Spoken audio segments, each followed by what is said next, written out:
From the Conference Center in Salt Lake City, Utah, this is the Saturday afternoon session of the 192nd Semi-Annual General Conference of The Church of Jesus Christ of Latter-day Saints, with speakers selected from leaders of the church.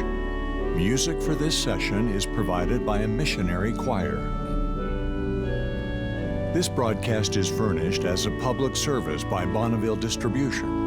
Any reproduction, recording, transcription, or other use of this program without written consent is prohibited.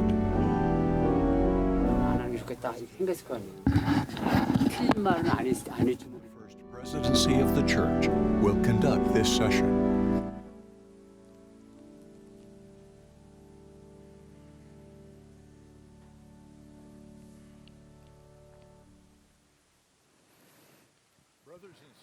형제 자매 여러분, 예수 그리스도 후기 성도 교회의 제192차 반연차 대회 토요일 오후 모임에 오신 것을 환영합니다. 이 대회는 러셀 M. 넬슨 회장님께서 감내하시며 그분의 요청에 따라 제가 이 모임을 사회하겠습니다. 이 자리에 직접 참석하신 분들과 텔레비전, 라디오, 또는 인터넷으로 대회를 시청하고 계신 모든 분을 환영합니다. 모임의 음악은 선교사 합창단이 제공하겠습니다. 지휘에는 라이언 에겟, 오르간 반주에는 조셉 피플즈와 앤드류 언스워스가 수고해 주시겠습니다. 이제 합창단이 주 섬기라를 부르며 모임을 시작하겠습니다. 계획기도는 70인 정원회의 다카시 와다 장로님께서 해주시겠습니다.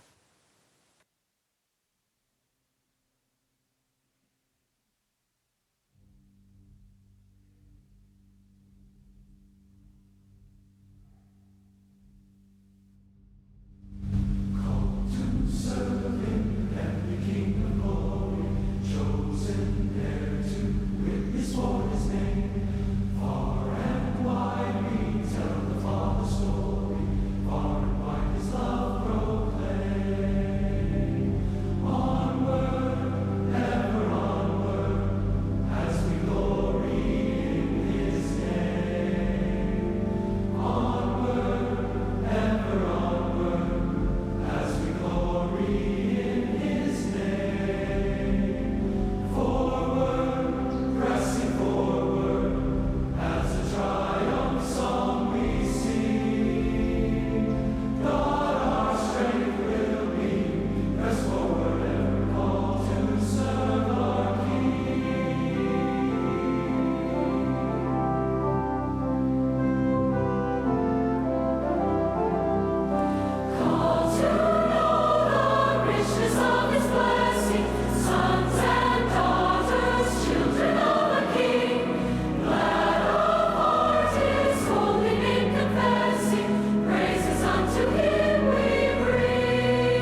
Our kind Heavenly Father, we're grateful to Thee for this great conference as we gather here 오늘 today. 이렇게 위대한 모임을 진행할 수 있게 해주심에 감사드립니다.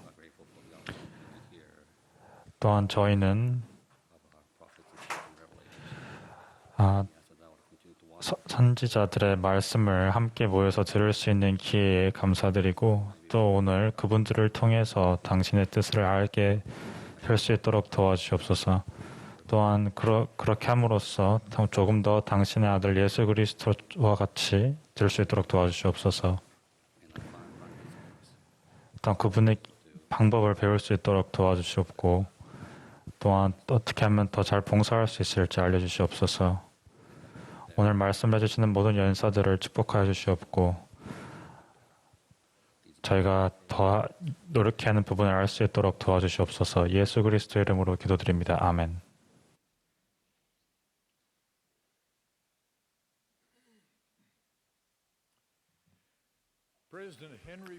이제 헨리 B. 아이링 회장님께서 총관리 여건과 지역 70인 및 교회 본부 여건에 대한 지지를 묻겠습니다.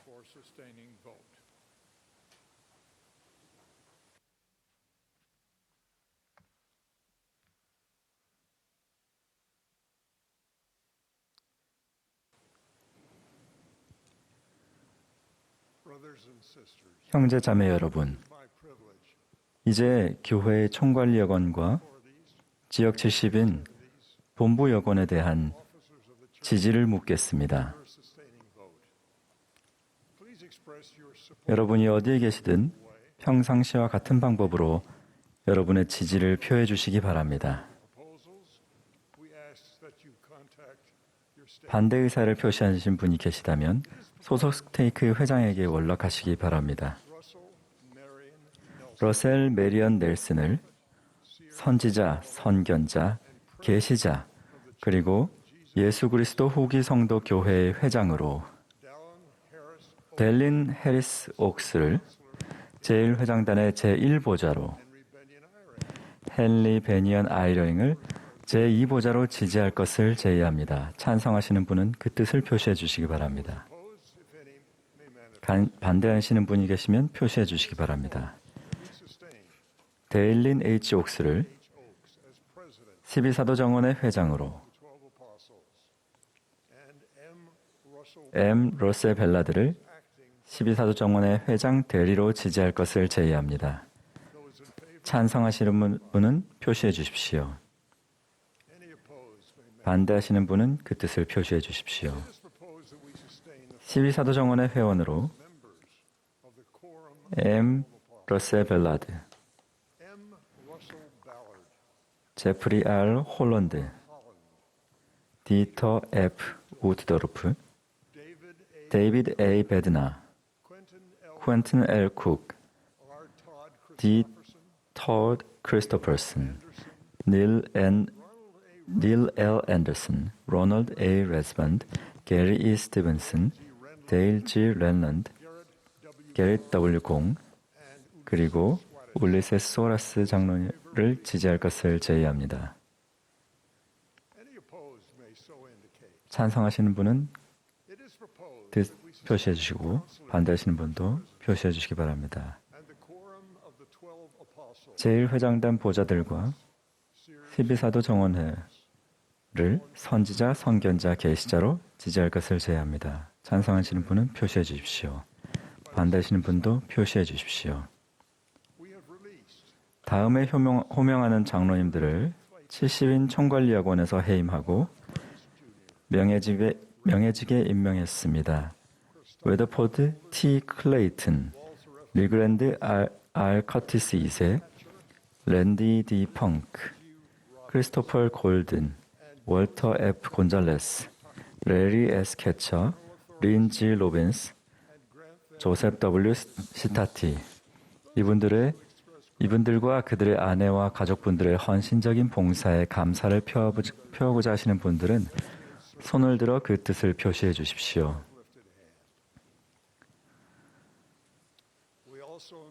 또한 지난해 지역지 시민들께서 각자의 임무를 완수하셨음을 감사의 뜻을 담아 알려드립니다.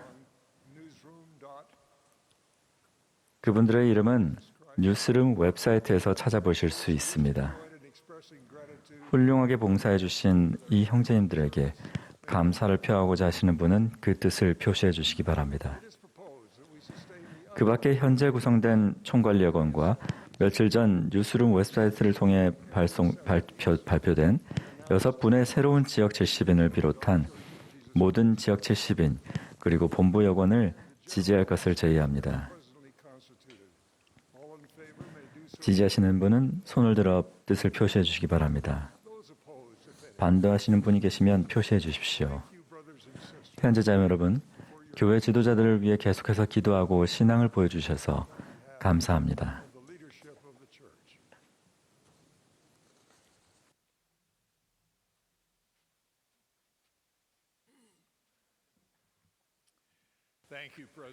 아이어링 회장님 감사합니다. 이제 합창단이 신앙의 발자취를 부르겠습니다. 합창이 끝나면 12사도 정원회 회장 대리이신 M. 러셀 벨라드 회장님의 말씀을 듣겠고 이어서 본부 상호부조의 회장단 제2보좌이신 크리스틴 M. 이 자매님께서 말씀하시겠습니다. 그런 다음 70인 회장단의 폴 V. 존슨 장로님의 말씀을 듣겠습니다.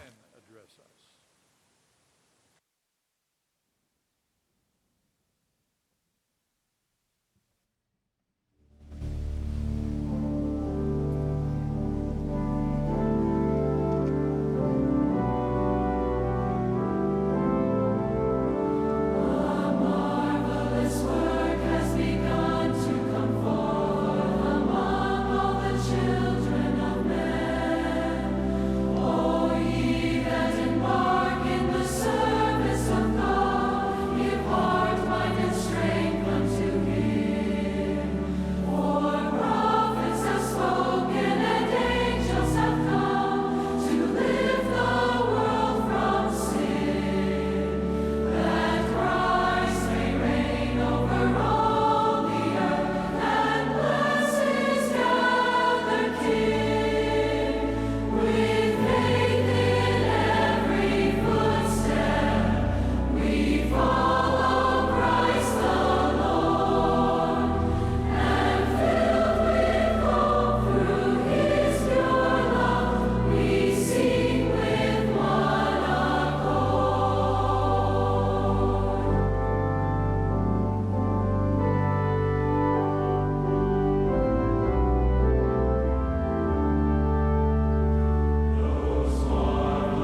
신앙의 발자취를 불러주신 합창단 여러분께 감사합니다.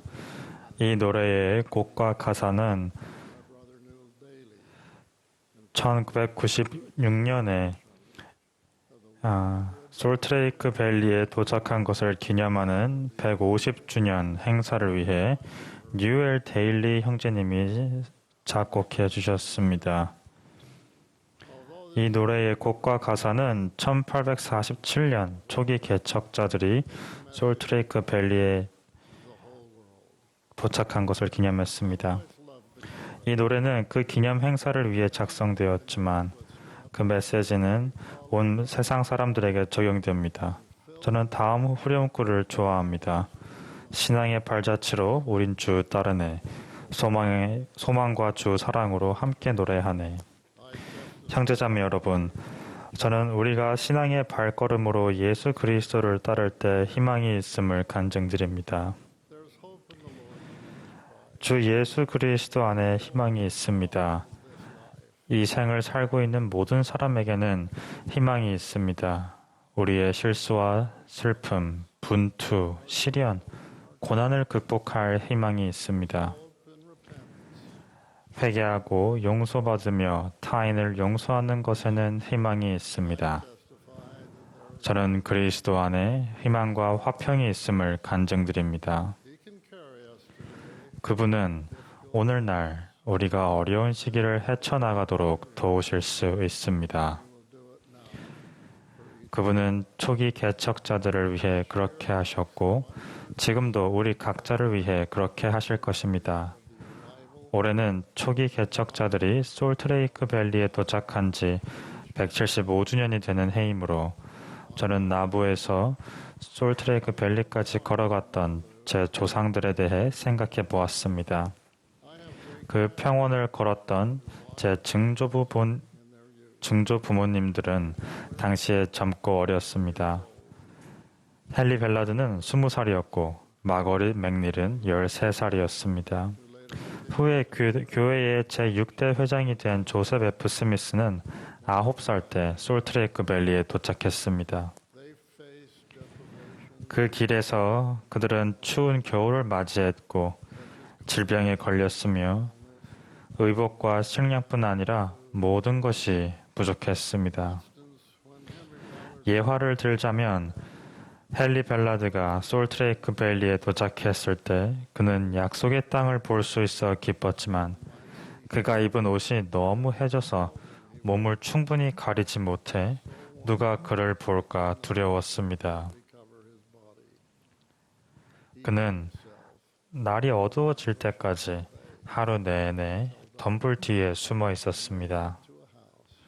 그런 후에 한 집에 가서 옷을 구걸했고 그런 후에 그의 부모님을 찾는 일을 계속해 나갈 수 있었습니다. 그는 그가 살게 될 땅에 안전하게 도착할 수 있음에 하나님께 감사드렸습니다. 제 증조 부모님은 시련을 마주할 때마다 신앙의 발걸음으로 예수 그리스도를 따르셨습니다. 절대 포기하지 않은 그분들께 감사합니다. 그들이 내디딘 신앙의 발걸음은 저와 후세대들에게 축복이 되었으며 마찬가지로 오늘날 여러분이 내딛는 신앙의 발걸음은 여러분의 자손들에게 축복이 될 것입니다. 개척자를 의미하는 영어 단어 파이오니어는 명사로도 쓰이고 동사로도 쓰입니다. 명사로 쓰일 때 이 단어는 새로운 지역을 맨 처음 탐험하거나 그곳에 정착한 사람을 의미할 수 있습니다. 동사로 쓰일 때 이 단어는 다른 사람들이 따라올 수 있도록 길을 내거나 준비하는 것을 의미할 수 있습니다. 다른 사람들을 위해 길을 준비한 개척자들을 생각할 때 제일 먼저 선지자 조셉 스미스가 떠오릅니다.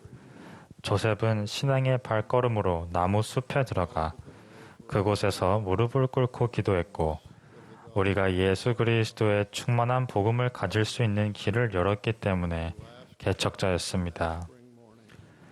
1820년 그 봄날 그날 아침 조셉이 신앙으로 하나님께 구함으로써 예수 그리스도의 충만한 복음이 회복될 수 있는 길이 열렸으며 이 회복에는 다시금 지상에서 봉사하도록 부름받은 선지자와 사도들도 포함되었습니다. 저는 조셉 스미스가 하나님의 선지자라는 것을 압니다. 저는 그가 신앙의 참 발걸음을 내딛었기에 아버지 하나님과 그분의 사랑하는 아들 예수 그리스도의 면전에서 무릎을 꿇게 되었다는 것을 압니다. 선지자 조셉은 신앙의 발걸음을 내딛음으로써 예수 그리스도와 그분의 속죄의 은혜에 대한 또 하나의 성약인 몰몬경에 출연해서 주님의 도구가 될 수 있었습니다. 조셉 스미스는 엄청난 고난과 반대에 직면했을 때도 신앙과 인내를 발휘함으로써 예수 그리스도의 교회를 다시금 지상에 세우는 일에서 주님의 손에 들린 도구가 될 수 있었습니다. 지난 연차 대회에는 저는 전임 선교사로 봉사한 것이 저에게 어떻게 축복이 되었는지에 대해 이야기했습니다. 저는 하늘아버지의 영광스러운 구원의 계획, 조셉 스미스의 첫 번째 시연, 그리고 그가 몰몬경을 번역한 것과 것에 대해 가르치면서 축복을 받았습니다. 이 회복된 가르침과 교리는 복음의 회복 메시지에 기꺼이 귀를 기울이고자 하는 사람들을 가르칠 때 제 신앙의 발걸음을 인도하는 길잡이가 되었습니다. 오늘날 우리 선교사들은 이 영광스러운 메시지를 전 세계 사람들과 나눔으로써 하늘 아버지의 자녀들이 그분과 그분의 아들 예수 그리스도를 알도록 길을 열어주기 때문에 현대의 개척자입니다. 예수 그리스도의 복음을 받아들이면 모든 사람이 교회와 성전의 축복과 의식을 준비하고 받을 수 있는 길이 열립니다. 지난 연차 대회에서 러셀 M. 넬슨 회장님께서는 주님께서 봉사할 수 있는 모든 합당한 젊은 남성에게 선교 사업을 준비하고 선교사로 봉사하도록 요청하셨다는 점과 봉사할 수 있는 젊은 자매에게도 선교 사업은 강력한 힘을 발휘할 수 있는 기회가 된다는 것과 자율적으로 결정할 수 있다는 점을 다시 한번 강조하셨습니다. 사랑하는 청남 청녀 여러분, 여러분이 내딛는 신앙의 발걸음은 선교 사업으로 이어짐으로써 즉 하나님의 자녀들이 그분의 영광스러운 면전으로 돌아가는 성약의 길을 찾고 그 길에 남도록 길을 열어줌으로써 현대의 개척자가 되라는 주님의 권유를 따를 수 있게 될 것입니다. 넬슨 회장님은 이 교회의 개척자이십니다. 사도로서 그분은 여러 나라를 다니며 복음 전파를 위한 길을 열어주셨습니다. 그분은 교회의 선지자이자 회장이 되신 직후에 우리에게 계시를 받는 영적인 능력을 키우도록 간청하셨습니다. 그분은 우리가 간증을 어떻게 강화할 수 있는지를 계속해서 가르치십니다. 청년 성인을 위한 영적 모임에서 그분은 이렇게 말씀하셨습니다. 여러분에게 여러분의 간증을 돌보시라고 간청합니다. 그것을 얻기 위해 노력하십시오. 그것의 주인이 되십시오. 그것에 마음을 쓰십시오. 간증이 자랄 수 있도록 양육하십시오. 그런 후 여러분의 삶에서 기적이 일어나는 것을 지켜보십시오. 넬슨 회장님은 우리가 영적으로 더욱 자립하는 방법을 가르쳐 주십니다. 그분은 이렇게 말씀하셨습니다. 앞으로는 성신의 인도와 지침과 위안과 지속적인 영향력 없이는 영적으로 살아남는 것이 불가능할 것입니다. 저는 러셀 M. 넬슨 회장님이 오늘날 지상에 있는 하나님의 선지자임을 간증드립니다.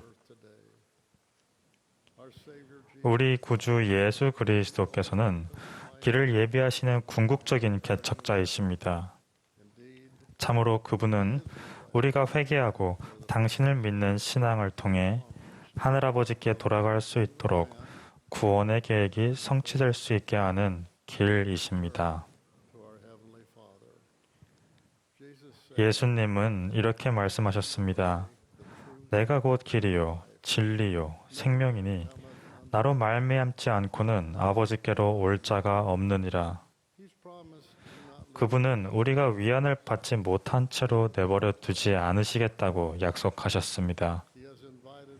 그러므로 그분은 우리가 시련을 겪을 때 우리에게 오실 것입니다.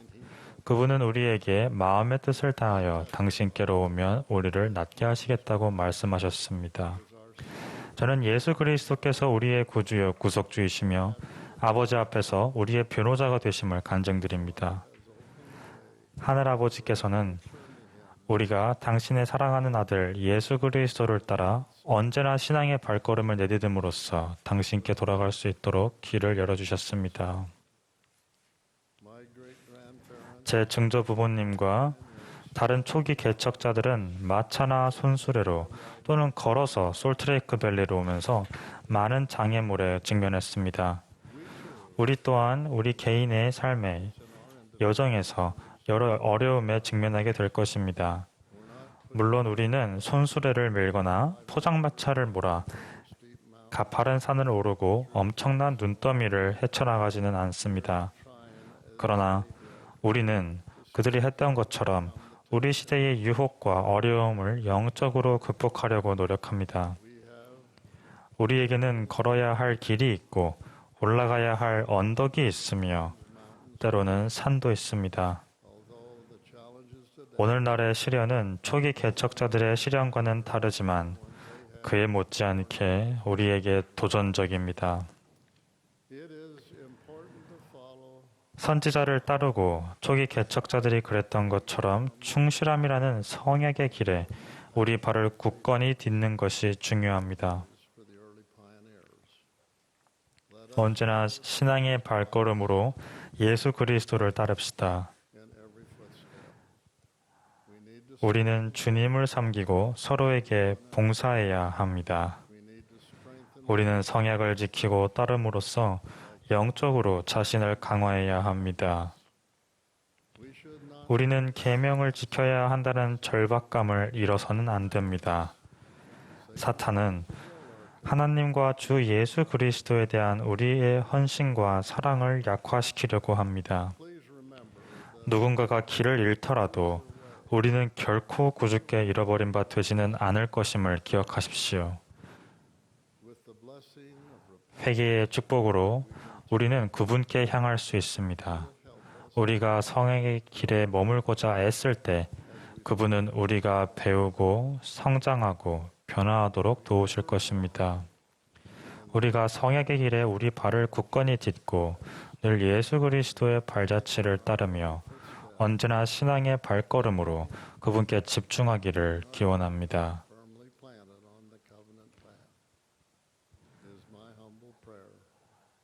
이것이 이 모든 것을 예수 그리스도 이름으로 말씀드립니다. 아멘.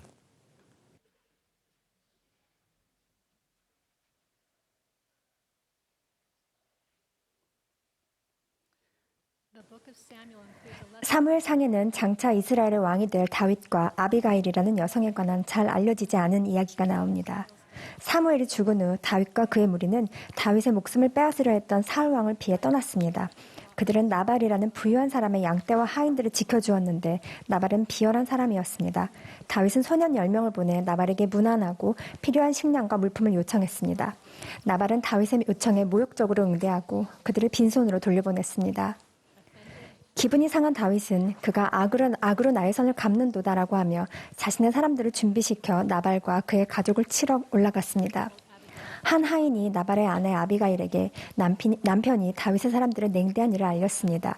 아비가일은 재빨리 필요한 음식과 물품을 모아 선처로 호소하러 갔습니다. 다윗을 만난 아비가일은 다윗 앞에 엎드려 그의 얼굴을 땅에 대니라.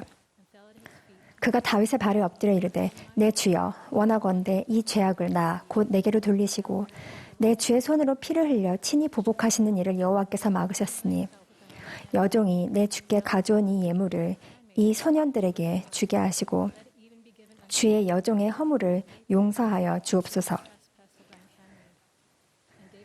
다윗이 아비가일에게 이르되 오늘 너를 보내어 나를 영접하게 하신 이스라엘의 하나님 여호와를 찬송할지로다. 또 내 지혜를 칭찬할지며 또 내게 복이 있을지로다. 오늘 내가 피를 흘릴 것과 친히 복수하는 것을 내가 막았느니라. 다윗이 그가 가져온 것을 그의 손에서 받고 그에게 이르되 내 집으로 평안히 올라가라. 내가 내 말을 듣고 내 청을 허락하노라. 그리고 두 사람 다 평화롭게 떠났습니다. 이 기사에서 우리는 아비가일을 예수 그리스도의 강력한 전형, 즉 상징으로 볼 수 있습니다. 그분은 속죄 희생을 통해 우리를 죄와 적대적인 감정에서 해방시켜주고 우리에게 필요한 자양분을 주실 수 있습니다. 아비가일이 나발의 죄를 기꺼이 짊어지려고 했듯이 구주께서도 우리가 이해하기 어려운 방법으로 우리의 죄, 그리고 우리에게 상처를 주거나 아프게 한 사람들의 죄를 짊어지셨습니다. 그분은 겟세마네와 십자가에서 이러한 죄를 짊어지셨습니다. 그분은 우리가 불타는 복수심에서 벗어날 방법을 마련해 주셨습니다. 그 방법은 용서를 통한 것으로 용서는 가장 어려운 일 중 하나인 동시에 가장 신성한 경험 중 하나가 될 수 있습니다. 용서의 길에서 예수 그리스도의 속죄 권능은 우리 삶에 흘러들어와 마음과 영혼의 깊은 상처를 치유하기 시작합니다. 러셀 M. 넬슨 회장님은 구주께서 우리에게 용서할 수 있는 능력을 주신다고 가르쳤습니다. 구주의 무한한 속죄를 통해 우리는 우리에게 상처를 주고 우리에게 행한 잔혹한 행동에 대한 책임을 받아들이지 않는 사람까지도 용서할 수 있습니다. 겸손하고 진지하게 용서를 구하는 사람을 용서하는 것은 어렵지 않습니다. 그러나 구주께서는 여러분을 어떤 식으로든 잘못 대한 모든 사람을 용서할 능력을 주실 것입니다. 그러면 상처를 준 그들의 행동은 더 이상 여러분의 영혼을 아프게 하지 못합니다. 아비가일이 풍성한 음식과 물품을 가져온 것은 상처받은 사람들이 치유되고 온전히 회복될 수 있도록 구주께서 자양분과 도움을 주신다는 것을 가르쳐 줍니다. 우리는 다른 사람들의 행동으로 빚어진 결과를 혼자서 감당할 필요가 없습니다. 우리 또한 온전히 회복될 수 있고 적대적인 감정과 그에 따른 모든 행동의 짐으로부터 벗어날 기회를 얻을 수 있습니다. 주님께서는 이렇게 말씀하셨습니다. 나 주는 내가 용서할 자를 용서하려니와 너희에게는 모든 사람을 용서할 것이 요구되느니라. 주님은 우리가 우리 자신의 유익을 위해 용서할 것을 요구하십니다. 그러나 그분은 우리에게 당신의 도움과 사랑, 이해 없이 그렇게 하라고 요구하지는 않으십니다. 주님과 맺은 성약을 통해 우리는 저마다 용서하고 용서받는 데 필요한 힘과 인도, 도움을 받을 수 있습니다. 누군가를 용서한다는 것이 계속 상처를 받을 수 있는 상황에 머물러 있는다는 의미가 아니라는 점을 기억하십시오. 우리는 누군가를 용서하기 위해 노력하면서도 그들에게서 멀리 떨어져 있으라는 영의 속삭임을 느낄 수 있습니다. 다윗이 마음에 걸리는 것 없이 필요한 도움을 받을 수 있도록 아비가일이 그를 도왔듯이 구주께서도 여러분을 도와주실 것입니다. 그분은 여러분을 사랑하시며 여러분이 걷는 길에서 그의 날개의 치료함을 가지고 여러분을 맞이하고 계십니다. 그분은 여러분이 평안을 느끼기를 바라십니다. 저는 저의 적대감을 치유하시는 그리스도의 기적을 직접 경험했습니다. 제 아버지의 허락을 받아 말씀드립니다. 저는 정서적, 언어적 학대로 인해 종종 불안을 느끼는 가정에서 자랐습니다. 청소년기와 청년 시절에 저는 아버지를 원망했고 그 상처로 인해 마음의 분노를 품었습니다. 그 용서의 길에서 평안과 치유를 얻고자 수년간 노력하면서 저는 저의 죄를 속죄하신 하나님의 아들이 저에게 큰 상처를 준 이들을 구원하실 동일한 구속주라는 사실을 심오한 방식으로 깨닫게 되었습니다. 제가 후자의 진리를 믿지 않고서 전자의 진리를 진정으로 믿을 수는 없었습니다. 구주에 대한 사랑이 커지면서 상처와 분노를 그분의 치유의 요양으로 대처하고 싶은 소망도 커졌습니다. 그것은 연약함 가운데 용기와 인내를 요할 뿐만 아니라 구원하고 치유하는 구주의 신성한 권능을 신뢰하는 법도 배워야 하는 오랜 세월의 과정이었습니다. 아직도 노력해야 할 부분은 있지만 이제 적개심은 마음속에 남아있지 않습니다. 저는 새 마음을 받았습니다. 새 마음으로 저는 제 곁에 머무르며 온화하고 참을성 있게 더 나은 것으로 저를 인도하고 저와 함께 울며 제 슬픔을 아셨던 구주의 깊고 변함없는 사랑을 느꼈습니다. 아비가일이 다윗에게 필요한 것을 가져다 주었듯이 주님은 제게도 부산과 또 같은 축복을 주셨습니다. 그분은 제게 스승을 주셨습니다. 무엇보다도 가장 소중하고 큰 변화는 하늘아버지와의 관계였습니다. 그분을 통해 저는 감사하게도 완전하신 아버지의 온유한 사랑, 우리를 보호하고 인도하시는 그 사랑을 알게 되었습니다. 리차드 G. 스코트 장로님은 이렇게 말씀하셨습니다. 이미 행해진 일을 지워버릴 수는 없겠지만 용서는 할 수 있습니다. 용서는 처참하고 비극적인 상처를 치유합니다.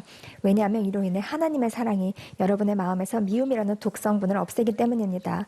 하나님의 사랑은 여러분의 의식 가운데 자리 잡고 있는 복수심을 정화합니다. 용서는 마음을 순수하게 하고 치유하며 회복시키는 주님의 사랑을 자리 잡게 합니다. 제 아버지도 최근 몇 년 동안 기적적인 마음의 변화를 겪고 주님께로 돌이키셨습니다. 예수 그리스도의 완전하고 변화를 일으키는 힘에 대한 또 하나의 간증이 되었습니다. 저는 그분께서 죄인과 그 피해자들을 치유하실 수 있다는 것을 압니다. 그분은 우리가 다시 살 수 있도록 자신의 생명을 버리신 구주이자 세상의 구속주이십니다. 구주께서는 이렇게 말씀하셨습니다. 주의 성령이 내게 임하셨으니 이는 가난한 자에게 복음을 전하게 하시려고 내게 기름을 부으시고 나를 보내사 상심한 자를 치유하고 포로된 자에게 자유를, 눈먼 자에게 다시 보게 하면 전파하며 눌린 자를 자유롭게 하심이라.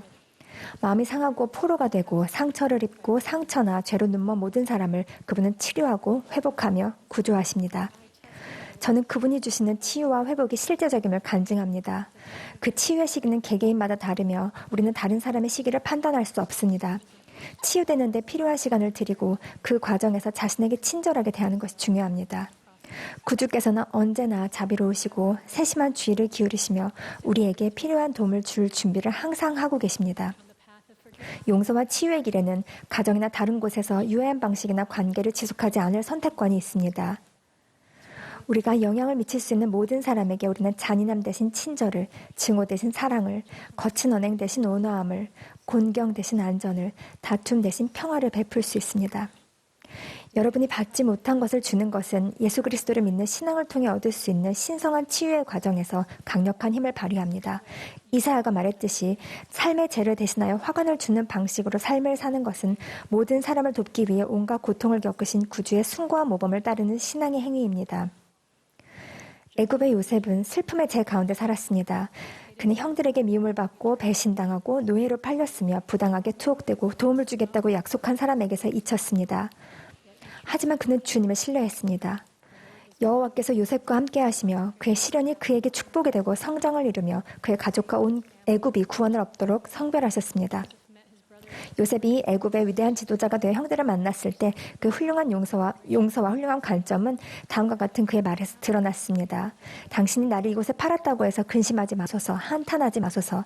하나님의 생명을 구원하시려고 나를 당신들보다 먼저 보내셨나이다.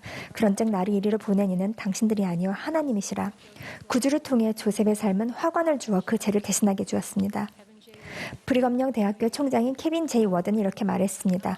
하나님은 우리의 성공뿐 아니라 우리의 실패와 우리에게 고통을 주는 다른 사람들의 실패로부터도 선을 이루실 수 있습니다. 하나님은 그만큼 선하고 강력한 힘을 가지셨습니다. 저는 사랑과 용서의 가장 위대한 모범이 우리 구주 예수 그리스도이심을 간증드립니다. 그분은 극심한 고통 속에서 이렇게 말씀하셨습니다. 아버지, 저들을 사하여 주옵소서. 자기들이 하는 것을 알지 못하나이다. 저는 하늘에 계신 아버지께서 당신의 자녀에게 선함과 희망을 바라신다는 것을 압니다. 여호와의 말씀이니라. 너희를 향한 나의 생각을 내가 아나니 평안이요. 예수 그리스도는 여러분의 개인적인 메시아이시며 여러분의 마음속 간청을 아시는 사랑의 구속주요 구주이십니다. 그분은 여러분이 치유되고 행복하기를 바라시며 여러분을 사랑하십니다. 그분은 슬퍼하는 여러분과 함께 오시며 여러분을 온전히 회복해주는 것을 기뻐하십니다. 우리가 치유를 얻는 영소의 길을 걸을 때 사람들을 격려하고 그분의 사랑의 손을 잡을 수 있기를 예수 그리스도 이름으로 기도합니다. 아멘.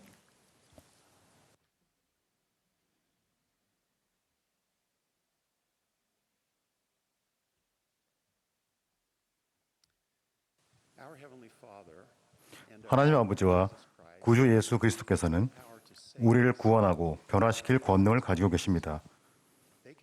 하나님과 구주께서는 우리가 그분들과 같이 되도록 도우실 수 있습니다. 몇 년 전 제 손자 중 하나인 아론의 건강에 문제가 생기기 시작했습니다. 아론은 피곤해지고 멍이 많이 들었으며 건강해 보이지 않았습니다. 의료기관의 검사 결과 아론은 골수에서 적혈구와 백혈구, 혈소판 생성을 멈추는 중증 재생 불량성 빈혈을 앓고 있다는 진단이 나왔습니다. 치료를 받고 완치되지 않고서는 혈액이 제대로 응고되지 않거나 감염에 대한 저항력이 약해집니다. 그래서 조금만 넘어지거나 다치거나 아프기만 해도 금방 생명이 위독해질 수 있었습니다. 한동안 아론은 위독해지지 않도록 혈소판과 혈액을 정기적으로 수혈받아야 했습니다. 의사들은 이 질병의 유일한 치료법은 골수 이식이며 성공할 수 있는 가장 좋은 방법은 형제 자매가 기증하는 것이라고 설명했습니다. 만약 형제 자매 중 한 명의 유전자가 완전히 일치하면 아론은 골수 이식을 받아 완치될 수 있는 것이었습니다. 아론의 동생 4명이 검사를 받았고 그 중에서 맥스웰의 골수가 완벽히 일치하는 것으로 나타났습니다. 하지만 기증자의 유전자와 완벽히 일치하더라도 골수 이식에는 여전히 심각한 합병증 위험이 도사리고 있습니다. 동생 맥스웰의 골수에서 줄기세포를 받기 전 아론은 자신의 병든 골수에 있는 세포를 항암 치료와 방사선 치료의 조합으로 파괴하는 과정을 거쳐야 했습니다. 그러고 나면 아론은 면역 체계가 약해지기 때문에 몇 주 동안 병원에 격리 입원해야 하고 집에 와서는 몇 개월간 특별한 관리법과 제한 사항을 지키고 약물을 복용하며 지내야 했습니다. 이식을 통해 얻고자 한 결과는 아론의 신체가 기증자 세포를 거부하지 않아 맥스웰의 세포가 아론의 몸에 필요한 적혈구와 백혈구, 혈소판을 점차 만들어내는 것이었습니다. 기증자 이식이 성공적으로 이루어진다면 신체에서 매우 실질적인 생리적 변화가 일어납니다. 놀랍게도 만약 아론이 범죄를 저질러 범죄 현장에 혈액을 남긴다면 경찰이 동생 맥스웰을 체포할 수 있다고 의사가 설명했습니다. 이는 아론의 혈액이 맥스웰에게서 이식한 세포에서 생성되며 맥스웰의 DNA를 가지기 때문에 아론의 남은 생애 동안 그런 상태를 유지하게 될 것이라고 했습니다. 동생의 피가 아론을 구하는 일을 보면서 저는 예수 그리스도의 속죄의 피와 그분의 속죄가 우리에게 미친 영향에 대해 많은 생각을 하게 되었습니다. 오늘 저는 우리가 주님께서 우리에게 기적을 행하시도록 할 때 일어나는 영원하고 생명을 주는 변화에 초점을 맞추고 싶습니다. 아론 자신에게는 질병을 이겨낼 힘이 없었습니다. 그의 몸은 자신의 생명을 지탱하는 데 필요한 혈액세포를 만들어내지 못했습니다. 아론이 개인적으로 무엇을 하더라도 자신의 골수를 낫게 할 수는 없었습니다. 아론이 자기 자신을 고칠 수 없었듯이 우리도 우리 자신을 구원할 수 없습니다. 우리가 매우 유능하고 교육을 잘 받았고 영리하고 강하다 하더라도 우리는 자신의 죄를 깨끗이 할 수 없고 우리의 육신을 불멸의 상태로 변화시킬 수 없으며 스스로 승용할 수 없습니다. 이는 오직 구주 예수 그리스도와 그분의 무한하신 속죄를 통해서만 가능합니다. 사람이 하나님의 나라에서 구원받을 수 있는 길이나 이름이 하늘 아래 달리 주어지지 아니하였느니라. 우리를 깨끗이 씻어 주고 성결하게 하는 것은 그리스도의 속죄의 피입니다. 아론은 자신을 치유할 수는 없지만 골수 이식이 성공적으로 이루어지게 하기 위해 의사가 말한 것들을 기꺼이 해야 했습니다. 아주 어렵고 힘든 일들까지도 말입니다. 우리가 자신을 구원할 수는 없지만 주님의 뜻을 따르고 성약을 지킬 때 구속의 길은 열려 있습니다. 아론의 혈액세포 DNA가 변화하는 놀라운 과정처럼 우리는 마음을 변화시키고 얼굴에 그리스도의 형상을 지니며 그분 안에서 새로운 피조물이 될 수 있습니다. 엘마는 제라 헤몰라 백성에게 개종한 이전 세대를 상기시켰습니다. 엘마는 그의 아버지에 대해 말하며 그의 신앙을 쫓아 그의 마음에 크나큰 변화가 이루어졌다고 설명했습니다. 그리고 엘마는 너희는 너희의 마음에 이 크나큰 변화를 경험하였느냐고 물었습니다. 제이라 헤몰라 백성이 자신들의 마음을 변화시킨 것이 아니었습니다. 주님께서 실질적인 변화를 일으키셨습니다. 엘마는 그 점을 명확히 일러줍니다. 엘마는 이렇게 말했습니다. 보라, 그는 그들의 마음을 변화시켰나니 그들이 스스로 겸손하여 참되고 살아계신 하나님을 신뢰하였고 끝까지 충실하였으며 구원받게 되었느니라. 제이라 헤몰라 백성은 기꺼이 마음을 열고 신앙을 행사했습니다. 그러자 주님께서 그들의 마음을 변화시켰습니다. 그것은 참으로 위대한 변화였습니다. 마음의 변화가 있기 전과 후에 엘마라는 이름을 가진 이 두 인물의 삶이 어떻게 달랐는지 생각해 보십시오. 우리는 위대한 운명을 지닌 하나님의 자녀입니다. 우리는 그분과 같이 변화되어 충분한 기쁨을 얻을 수 있습니다. 반면에 사탄은 우리를 자신과 같이 비참하게 만들 것입니다. 우리는 누구를 따를지 선택할 능력이 있습니다. 우리가 사탄을 따를 때 우리는 사탄에게 힘을 주게 됩니다. 우리가 하나님을 따를 때 하나님은 우리에게 힘을 주십니다. 구주께서는 우리가 온전해야 한다고 가르치셨습니다. 이것은 감당하기 힘든 것처럼 보일 수 있습니다. 저는 제 개인적인 부족함을 분명히 알며 지금 제 모습과 온전함 사이의 간극을 너무나도 잘 알고 있습니다. 우리는 스스로 온전해져야 한다고 생각하는 경향이 있지만 그것은 불가능합니다. 세상의 모든 자기 개발서에서 제안하는 바를 모두 따른다고 해서 온전함을 이룰 수는 없을 것입니다. 온전함을 이루는 길과 이름은 오직 하나뿐입니다. 우리는 예수, 곧 자신의 피 흘림을 통하여 이 완전한 속죄를 이루신 새 성약의 중보자 예수를 통하여 온전하게 됩니다. 우리의 온전함은 하나님의 은혜를 통해서만 가능합니다. 어린 손자 아론이 스스로 자신의 골수이식과 관련된 모든 의료 절차를 이해하고 골수이식을 받아야 했다면 얼마나 힘들었을지 상상이 되십니까?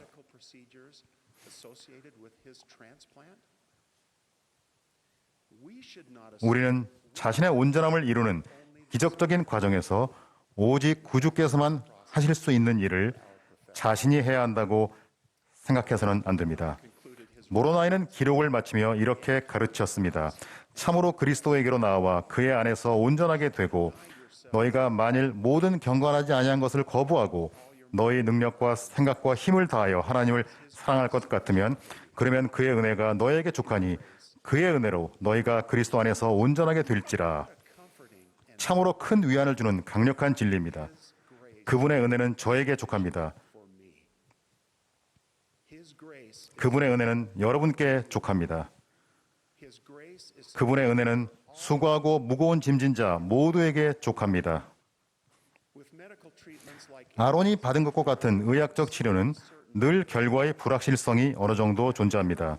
실제로 첫 번째 이식에서 합병증이 나타났을 때 아론은 두 번째 이식을 받아야 했습니다. 감사하게도 마음의 영적인 변화는 그것이 일어날지 의심하지 않아도 됩니다. 우리가 주님의 뜻에 따라 생활하고 구원하기에 능하신 자의 공덕에 온전히 의지할 때 구주의 피로 씻음받고 그분 안에서 마침내 온전해질 것은 100% 확실합니다. 그분은 진리의 하나님이시며 거짓말하실 수 없으십니다. 이러한 변화의 과정은 시간이 걸리며 이 생이 끝나기까지 완료되지 않는다는 점에는 의심할 여지가 없지만 그 약속은 확실합니다. 하나님이 주신 약속의 성취가 멀게만 보일 때 우리는 그것이 성취될 것임을 알고 계속해서 약속을 간직해야 합니다. 아론의 건강이 기적적으로 변화된 일은 우리 가족에게 커다란 기쁨을 가져다 주었습니다. 우리의 영혼에 위대한 변화가 일어날 때 하늘에서 느끼는 커다란 기쁨을 상상해 보십시오. 우리 하나님 아버지와 우리 구주 예수 그리스도께서는 우리를 사랑하시며 우리를 변화시키고 온전하게 하시겠다고 친절히 제안하셨습니다. 그분들은 그렇게 하길 원하십니다. 그것이 그분들의 일과 영광의 중심입니다. 저는 우리가 신앙을 가지고 그분들께 나아갈 때 그분들이 그렇게 하실 권능이 있으심을 간증드립니다. 예수 그리스도 이름으로 말씀드립니다. 아멘.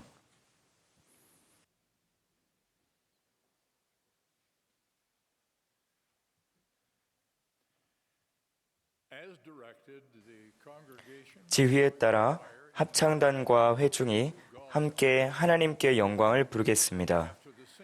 노래가 끝나면 12사도 정원회의 울리세스 수아레스 장로님의 말씀을 듣겠고 그런 다음 70인 정원회의 제임스 W. 맥콘키 3세 장로님과 호르에 F. 세바요스 장로님의 말씀을 듣겠습니다. 그분들의 말씀이 끝나면 합창단이 주께서 날 보내시기 심히 원하시는 곳은을 부르겠습니다.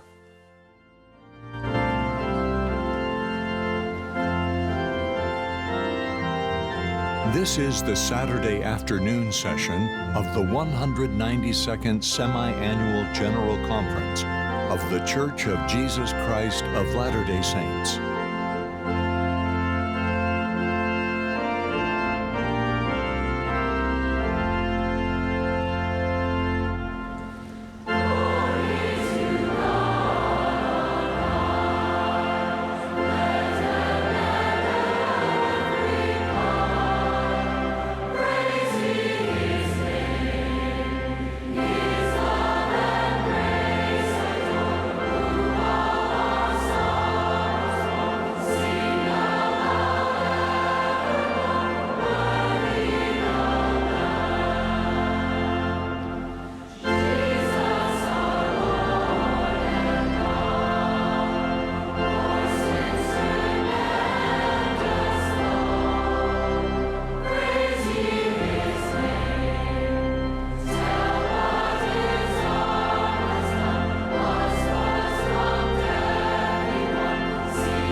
제가 결혼하고 몇 달 후에 저의 사랑하는 아내는 음악을 공부하고 싶다고 말했습니다.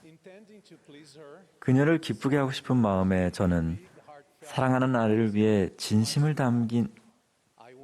담아 깜짝 선물을 준비하겠다고 결심했습니다. 저는 악기 매장에 가서 선물로 줄 피아노를 구입했습니다.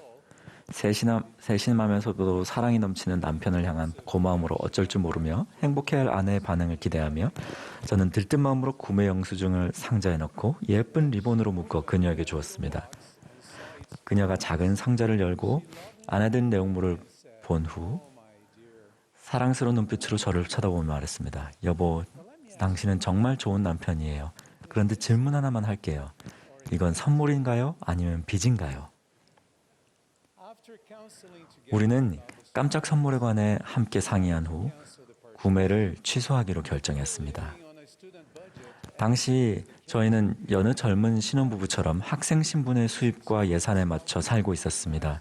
저는 이 경험을 통해 결혼 생활에서 온전한 동반자 관계를 이루는 것이 얼마나 중요한지와 그 원리를 적용할 때 제 아내와 제가 한마음 한뜻이 될 수 있다는 것을 배웠습니다.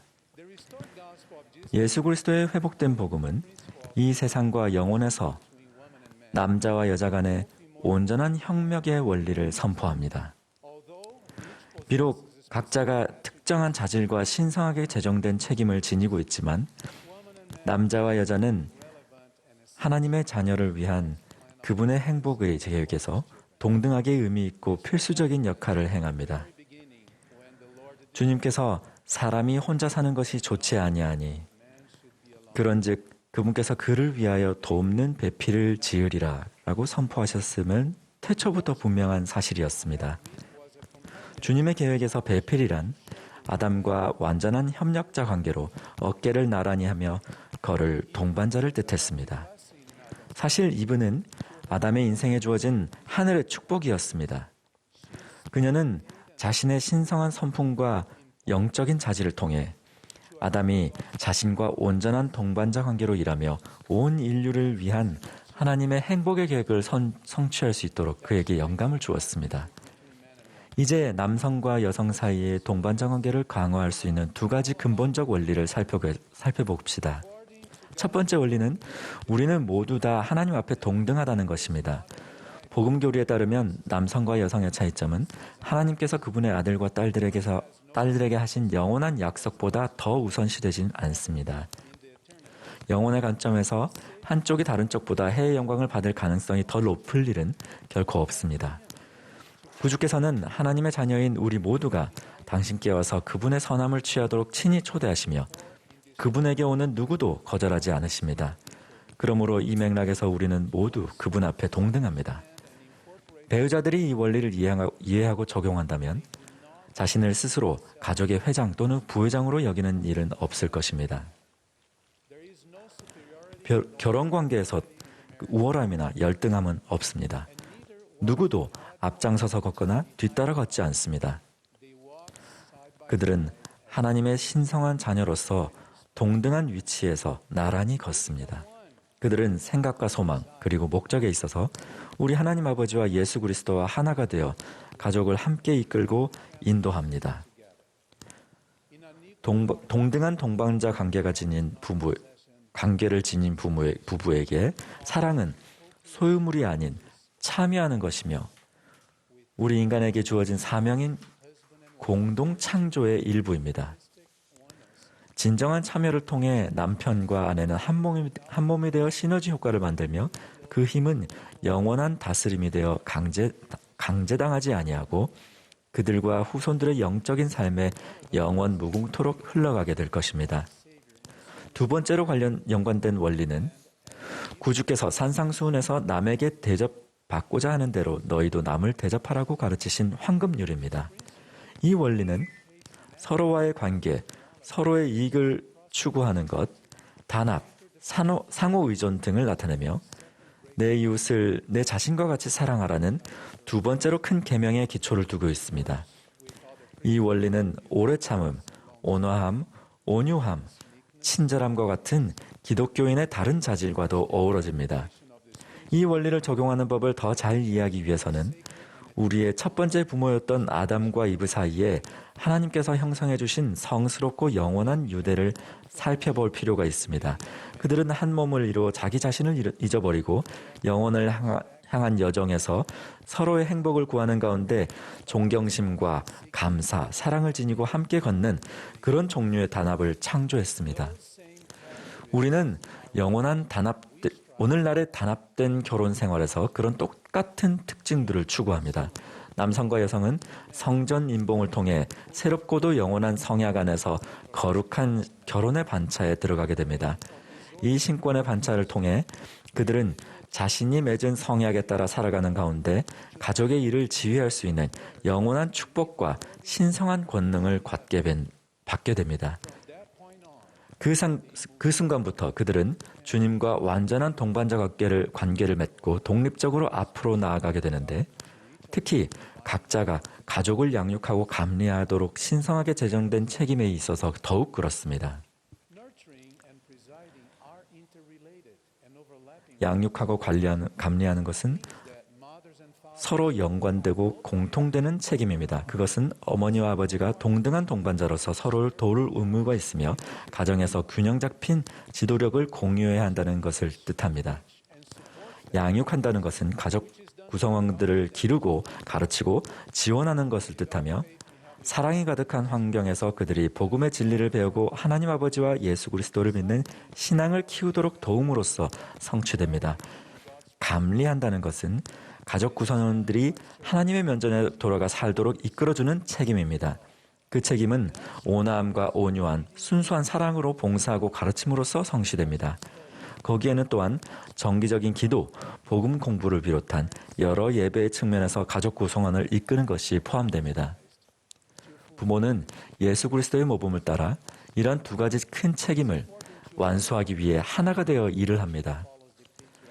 가정의 체계는 교회의 신권 지도력의 체계와는 일부 면에서 다르게 족장제를 따르고 있음을 주목하는 것이 중요합니다. 족장제에서 아내와 남편은 가족 내에서 신성한 책임을 수행하는 것에 관해 하나님께 직접적으로 책임을 져야 합니다. 여기에는 온전한 동반자 관계와 더불어 의로움과 책임감의 모든 원리를 기꺼이 준수하겠다는 마음이 요구됩니다. 그리고 이 방법은 서로를 돕고 사랑이 넘치는 환경에서 성장할 기회를 제공합니다.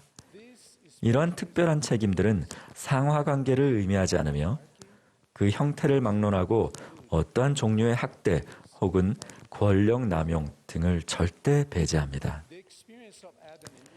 에덴 동산을 떠난 후 아담과 이브가 겪은 경험은 가족을 양육하며 감리하는 어머니와 아버지 사이의 상호 의존 관계가 어떤 모습인지 아름답게 보여줍니다.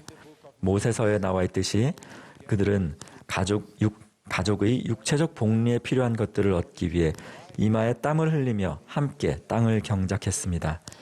그들은 세상에 자녀들을 데려왔고 주의 이름을 함께 부르며 에덴 동산으로 향하는 길에서 들려오는 그분의 음성을 들었습니다. 그들은 주님께서 그들에게 주신 계명을 받아들였고 그 계명에 순종하기 위해 함께 노력했습니다. 그러고 나서 그들은 그들의 아들들과 그들의 딸들에게 이러한 것들을 알게 하였으며 자신들의 필요사항에 따라 함께 하나님 부르기를 그치지 아니하였습니다. 사랑하는 형제자매 여러분, 양육하고 감리하는 것은 기회이지 독점적인 영역이 아닙니다. 어떤 사람이 특정한 일에 대한 책임이 있다는 것이 그 사람이 그 일을 수행할 유일한 사람이라는 뜻은 아닙니다. 사랑이 넘치는 부모가 이 두 가지 큰 책임을 올바로 이해할 때 그들은 자녀들의 신체적 그리고 정서적 복리를 보호하고 돌보기 위해 함께 노력할 것입니다. 또한 그들은 자녀들이 우리 시대의 영적인 위험에 맞설 수 있도록 주님께서 당신의 성지자들에게 계시하신 선한 말씀으로 자녀들을 양육할 것입니다.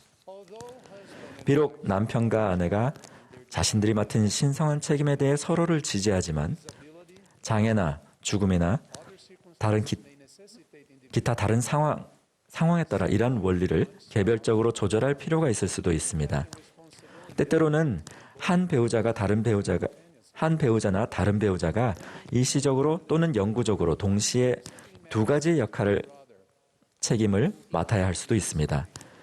저는 최근에 그런 상황을 겪고 있는 한 자매님과 또 한 형제님을 만났습니다.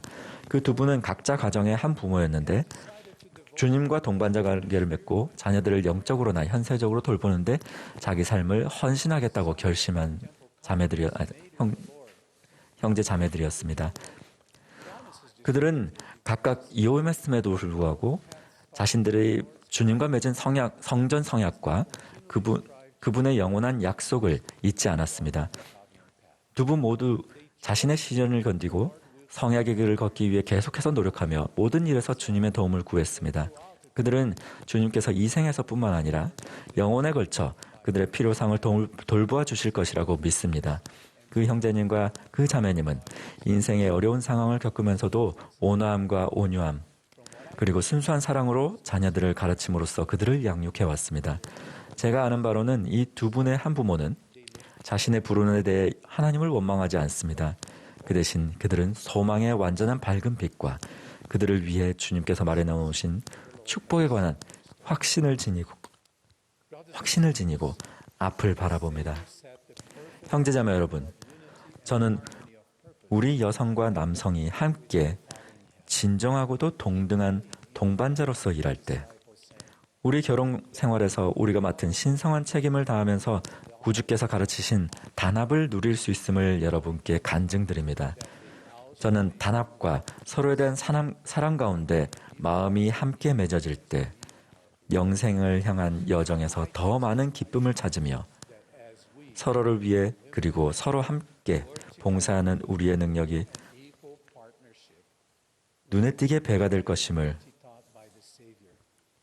그리스도의 이름으로 여러분께 약속드립니다. 이러한 진리를 우리 구주 예수 그리스도의 이름으로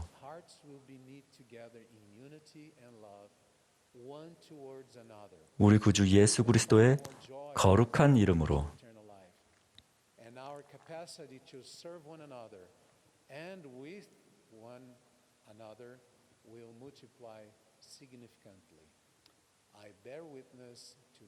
여러분께 약속드리며 간증드립니다. 아멘.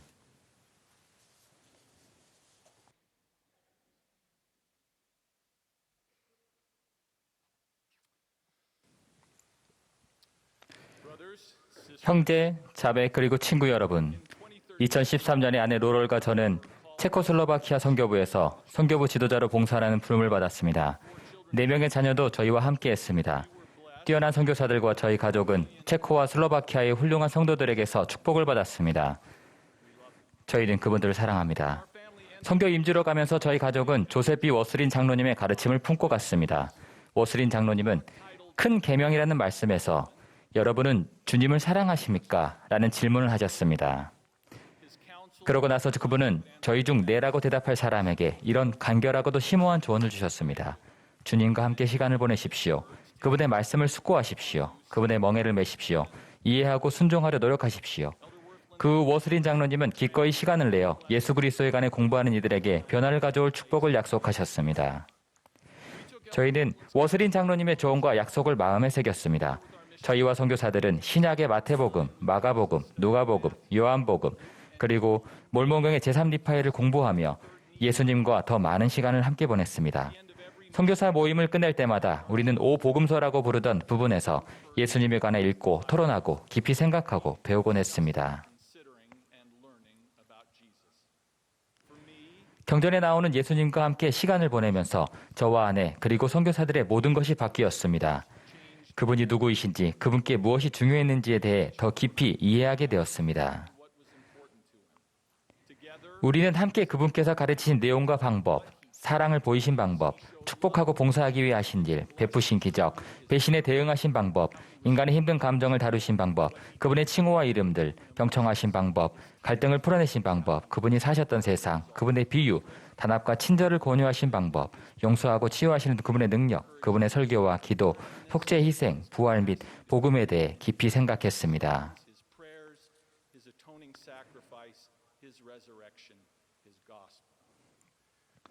우리는 예수님이 여리고를 지나가실 때 달려가서 돌 무화과 나무로 올라갔던 키가 작은 삭개오가 우리와 같다고 느낀 적이 자주 있었습니다. 우리는 누가가 기록했던 것처럼 예수께서 어떠한 사람인가 하여 보고자 했기 때문입니다. 우리가 원하고 바라는 모습의 예수님이 아닌 그분이 실제로 과거에 어떤 분이셨고 현재 어떠한 분이신지를 보고자 했습니다.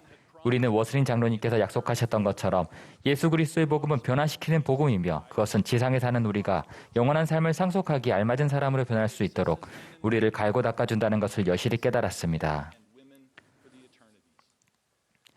그 시기는 정말 특별한 나날이었습니다. 우리는 하나님의 모든 말씀은 능하지 못하심이 없음을 믿게 되었습니다.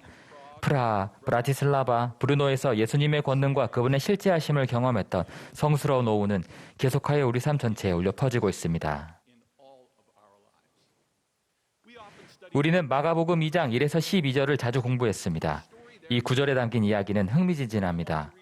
마가복음의 일부를 인용하고 나서 선교사와 다른 분들과 함께 자세하게 학습하고 토론한 후 이해하게 된 내용을 말씀드리고 싶습니다.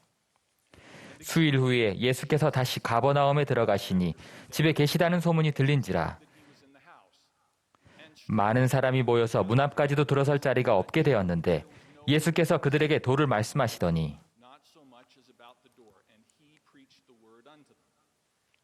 사람들이 한 중풍병자를 4사람에게 메어 가지고 예수께로 올세 무리들 때문에 예수께 들어갈 수 없으므로 그 계신 곳에 지붕을 뜯어 구멍을 내고 중풍병자의 누운 상을 달아내리니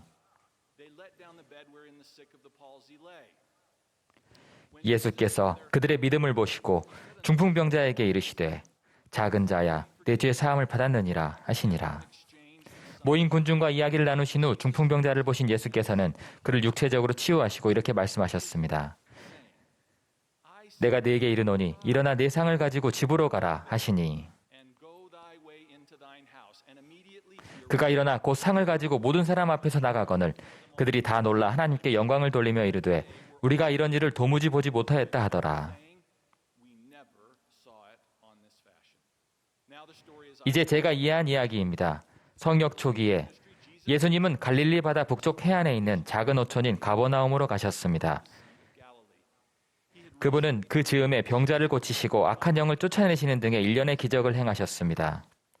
마을 주민들은 예수라 불리는 사람의 말씀을 듣고 그 사람을 보기를 열망하며 그가 머물고 있다고 알려진 집으로 모여들었습니다. 사람들이 모이자 예수께서 가르치기 시작하셨습니다. 당시 가버나움 지역에는 평지붕에 단층집이 무리를 지어 있었습니다. 지붕과 벽은 돌, 목재, 진흙, 짚을 섞어 만들었는데 집 옆쪽으로 난 소박한 계단을 통해 지붕으로 올라갈 수 있었습니다. 집으로 금세 모여든 군중들은 예수께서 가르치시는 방을 가득 채우고 거리에까지 나와 있었습니다. 이야기는 그 남성이 중풍병자이며 4명의 친구가 있었다는 점을 강조합니다. 중풍은 일종의 마비이며 사지를 못 쓰고 경련이 동반되는 경우가 많습니다. 저는 4친구 중 1명이 다른 친구에게 이렇게 말했을 것으로 생각합니다. 예수님이 우리 마을에 오셨어. 우리는 모두 예수님이 행하신 기적과 그분이 고치신 사람들에 대해 알고 있어. 우리가 친구를 예수님께 데려갈 수만 있다면 그 또한 치유될 수 있을 거야. 그리하여 4친구는 자신들의 친구가 누워있는 침상에 내 귀퉁이를 잡고 가버나움에 구불구불하고 좁은 비포장 도로를 지나 친구를 데려가는 일을 시작합니다. 온몸이 뻐근했던 그 4친구는 마지막 모퉁이를 돌았을 때 경전에서 사람의 무리들이라고 일컫는 많은 사람을 보았습니다. 그들은 말씀을 듣고자 모인 사람들이 너무 많아 출입문으로는 예수님께 갈 수가 없었습니다. 사랑과 신앙을 지니는 4친구는 포기하지 않았습니다. 오히려 그들은 계단을 통해 평평한 지붕으로 힘들게 올라가 친구가 누운 침상을 조심스럽게 들어올리고는 예수께서 가르치고 계신 방의 지붕을 뜯어낸 후 친구를 아래로 내렸습니다. 생각해 보십시오. 예수께서는 분명 진지하게 가르치고 계시는 중이었을 것입니다. 그런데 긁는 소리가 들려서 위를 올려다보니 먼지가 날리고 지푸라기가 떨어지며 천장에 구멍이 생겼습니다. 그 구멍은 점점 커졌습니다. 그러더니 잠시 후 중풍병자가 누운 침상이 바닥으로 내려옵니다. 놀랍게도 예수께서는 이것이 방해가 아니라 중요한 일임을 알아차리셨습니다. 침상에 누운 남성을 보신 예수께서는 그의 죄를 공개적으로 용서하시고 그의 육신의 병을 고치셨습니다. 마가복음 2장의 이야기를 염두에 둔다면 그리스도이신 예수님에 관한 몇 가지 중요한 진리가 분명해집니다.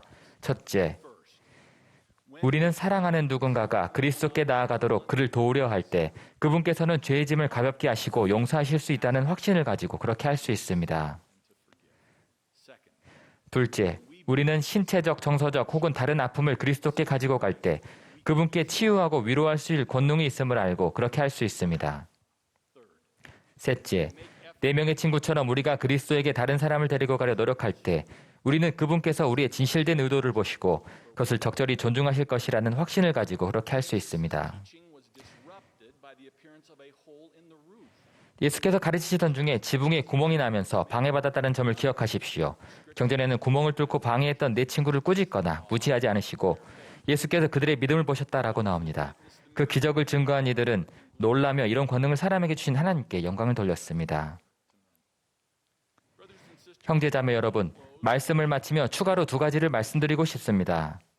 선교사, 성역자, 상호부조의 회장, 감독, 교사, 부모, 형제자매, 친구 그 누구이든 우리는 후기 성도 제자로서 다른 이들을 그리스도께로 데리고 오는 일에 종사하고 있습니다. 그렇기에 내 친구가 보여주었던 자질은 숙고해보고 본받을 만한 가치가 있습니다. 그들은 담대하고 적응력과 회복력이 있으며 창의적이고 다재다능하고 희망과 결심에 차고 충실하고 낙관적이고 겸손하고 끝까지 견뎠습니다.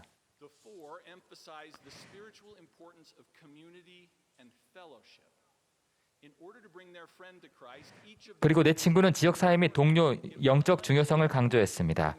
친구를 그리스도께로 데리고 가기 위해 4사람은 각자가 맡은 4귀퉁이를 들고 옮겨야 했습니다. 한 사람이 손을 놓는다면 일은 더 어려워집니다. 2사람이 포기한다면 사실상 그 일은 불가능해집니다. 우리 각자는 하나님의 왕국에서 해야 할 역할이 있습니다. 우리가 그 역할을 맡아 행할 때 우리는 우리에게 주어진 귀퉁이를 들고 옮기는 것입니다. 아르헨티나든 베트남이든 아크라이든 브리스번이든 지부든 와드든 가족이든 선교사 동반자든 우리는 모두 들고 옮겨야 할 부분이 있습니다. 주님께서는 우리가 그렇게 할 때 또 앞으로도 그렇게 한다면 우리 모두를 축복하십니다. 예수님이 그들의 신앙을 보셨던 것처럼 우리의 신앙을 보시고 백성으로서 우리를 축복하실 것입니다. 저는 여러 시기에 제게 맡겨진 귀퉁이를 잡았습니다. 또 어떤 때에는 제가 옮겨지는 사람이었던 적도 있습니다. 예수님에 관한 이 놀라운 이야기는 우리가 그리스도에게 나아가 변화하려면 서로가 형제자매로서 서로에게 얼마나 필요한지를 상기시켜주는 힘이 있습니다. 이것이 제가 마가복음 2장에서 예수님과 시간을 보내며 배운 것 중 몇 가지입니다. 하나님께서 우리가 우리의 귀퉁이를 옮길 수 있게 하시고 그것을 회피하고 두려워하지 않게 하시고 신앙 안에서 강해지게 하시고 우리가 하는 일에서 결연해지게 하시고 주님의 목적을 성취하게 하시기를 소망합니다. 저는 예수께서 살아계시며 우리를 아실 뿐만 아니라 치유하고 변화시키고 용서할 권능이 있음을 간증드립니다. 예수 그리스도의 이름으로 말씀드립니다. 아멘.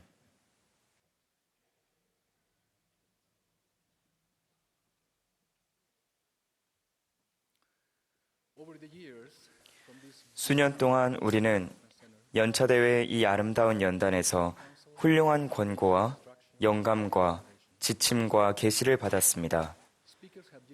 때때로 연사들은 예수 그리스도의 복음 원리를 명확하고 강력하게 설명하기 위해 자신의 전문 분야와 관련된 지식 및 경험과 관련된 비유를 사용했습니다. 이런 예로 우리는 비행기가 원래의 항로에서 아주 조금만 이탈해도 우리가 가려던 목적지에서 멀리 벗어나게 됨을 배웠습니다. 또한 심장의 기능과 주님을 따르라는 그분의 권유에 응답하는 데 필요한 강력한 마음의 변화를 비교한 것에서도 가르침을 얻었습니다. 이번에 저는 겸손한 마음으로 제 전문 분야에서 영감받은 한 가지 비유를 덧붙이고자 합니다. 즉, 토목공학 말씀입니다. 대학 공부를 시작할 때부터 저는 하루빨리 수강 요건을 완료하여 내진성을 갖추었다고 간주될 수 있는 건물 및 기타 구조물 설계법 수업을 들을 수 있게 되는 날을 꿈꾸었었습니다. 마침내 처음으로 이 수업을 받는 날이 되었습니다. 교수님께서 처음으로 하신 말씀은 다음과 같았습니다. 여러분은 어서 이 과정을 시작하여 지진을 막아내는 구조물을 설계하는 방법을 배우고 싶으실 것입니다. 그 말에 많은 사람이 열심히 고개를 끄덕였습니다. 그러자 교수님은 이렇게 말씀하셨습니다. 이런 말을 해서 미안하지만 그것은 불가능합니다. 저는 지진을 예방하거나 방지하거나 막아내는 건물을 설계하는 법을 가르칠 수는 없기 때문입니다. 지진은 좋든 싫든 어차피 일어날 것이기에 이것은 말이 되지 않습니다. 그리고는 이렇게 말씀하셨습니다. 제가 여러분에게 가르칠 수 있는 것은 내진성을 갖춘 구조물, 지진에서 발생하는 힘을 견딜 수 있는 구조물을 설계하는 방법을 가르침으로써 구조물이 심각한 피해를 입지 않고도 굳건히 서서 본래 설계의 목적에 맞는 서비스를 제공할 수 있게 하는 것입니다. 엔지니어는 기초, 기둥, 들보, 콘크리트 슬래브 및 기타 설계되는 구조적 요소의 치수와 성질, 특성을 나타내는 계산을 합니다. 여기에서 도출된 결과는 도면 및 기술 규격으로 변환되며 건축업자는 작업이 구체화되어 설계 및 건설 중인 건물의 목적을 달성하기 위해 이를 엄격히 준수해야 합니다. 그 첫 번째 내진공학 수업 이후로 40여 년이 흘렀지만 저는 제가 후에 직업을 가지고 설계할 구조물에 이 내진성이라는 개념이 구현되어야 한다는 중요성을 더 깊고 온전히 이해하기 시작했던 그 순간을 아직도 똑똑히 기억합니다. 그뿐만 아니라 더 중요한 점은 그 개념이 제 삶의 교화 과정과 제가 긍정적인 영향을 미칠 수도 있는 이들의 삶에 영원히 함께할 것이라는 사실입니다. 하나님 아버지께서 만드신 구원의 계획에 대한 지식에 의지할 수 있다는 것, 그리고 예수 그리스도의 회복된 복음이 있고 살아계신 선지자들의 영감받은 인도에 기댈 수 있다는 것은 참으로 큰 축복입니다. 앞서 말한 모든 것은 하나님께서 설계하신 도면과 기술 규격을 구성하는 요소들입니다. 이것은 우리에게 죄와 유혹을 이겨내고 사탄의 공격을 이겨내는 행복한 삶을 영위하는 법을 명확하게 가르칩니다. 사탄은 하나님 아버지와 사랑하는 가족과 함께할 우리의 영원한 운명을 좌절시키고자 필사적으로 노력하고 있습니다. 구주께서도 성역을 시작하시며 사탄의 유혹을 받으셨습니다. 그러나 예수께서는 그 커다란 시험을 성공적으로 이겨내셨습니다. 사탄이나 유혹을 견디어내는 태도가 그분께 어떻게 도움이 되었을까요? 그분이 가장 힘든 시간을 훌륭하게 이겨내실 수 있었던 원동력은 영적인 준비였습니다. 그로 인해 그분은 대적의 유혹을 이겨낼 수 있었던 상태가 되었던 것입니다. 구주께서 그 중대한 순간을 대비하는 데 도움이 되었던 요소에는 어떤 것이 있었을까요? 첫 번째, 그분은 40일을 밤낮으로 금식하셨습니다. 끊임없이 기도도 하셨을 것입니다. 신체적으로는 약했을지라도 그분의 영은 매우 강했던 것입니다. 다행히 우리는 그 정도로 길게 금식하라는 요구를 받지는 않습니다. 한 달에 한 번 24시간 정도만 할 뿐이지만 금식은 우리에게 영적인 힘을 주며 삶의 시련을 이겨내도록 준비시켜 줍니다. 두 번째, 우리는 구주께서 처하셨던 유혹에 관한 기록에서 그분이 사탄에게 대답하실 때 항상 경전 구절을 염두에 두시고 인용하시며 적절한 시점에 그것들을 적용하셨음을 봅니다. 사탄이 주님께 돌들을 떡덩이로 바꾸어 오랜 금식에서 오는 배고픔을 채우라고 유혹했을 때 그분은 이렇게 말씀하셨습니다. 기록되었으되 사람이 떡으로만 살 것이 아니요 하나님의 입으로부터 나오는 모든 말씀으로 살 것이라 하였느니라. 그리고 주님께서 성전 꼭대기에 계셨을 때 마귀는 그분께 자신의 권능을 보이라고 유혹하려 하였으나 주님께서는 권세를 지니고 이렇게 말씀하셨습니다. 또 기록되었으되 주 너희 하나님을 시험하지 말라 하였느니라. 사탄의 세 번째 시험에는 이렇게 말씀하셨습니다. 기록되었으되 주 너의 하나님께 경배하고 다만 그를 섬기라 하였느니라. 지진은 올바르게 설계되고 지어진 구조물에도 흔적을 남깁니다. 그러나 그러한 결과물에는 균열이나 넘어진 가구 또는 무너진 천장, 깨진 창문 등이 있을 수 있습니다. 그러나 이렇게 잘 설계되고 지어진 건물은 사용자들을 보호한다는 소기의 목적을 완수할 것이며 약간의 보수를 통해 원래의 상태를 되찾을 것입니다. 완전한 하늘의 설계에 따라 삶을 구축하려는 우리의 노력에도 불구하고 대적의 매질 또한 이와 비슷한 방식으로 우리 삶의 균열을 초래하거나 부분적인 피해를 입힐 수 있습니다. 이러한 균열들은 몇 가지 잘못을 저질렀거나 모든 것을 완벽하게 해내지 못했다는 것 또는 우리 자신이 바라는 만큼 우리가 좋은 사람이 아니라는 것에 대한 슬픔이나 자책감의 형태로 나타날 수도 있습니다.